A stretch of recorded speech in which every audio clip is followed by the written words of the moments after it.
Boston, mini Boston, two-way. With white and handle. Still clean. Ayan. Meron lang konti dito sa siguro sa kakahawak to. Pero matatanggal yan. No cracks on the edge. No open pipe. Still good condition, clean. Small, ano lang yon. And inside part, we have the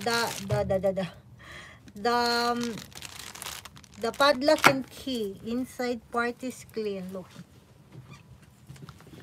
Wala siyang mga tatak na ano. Ayan, for those interested dito mga madam, this is 268,000 yen. 112,560 pesos. Yan siya. Cute oh. Para akong bumabata sa mga bag na binibenta ko eh. Bumabagay pa naman paminsan-minsan.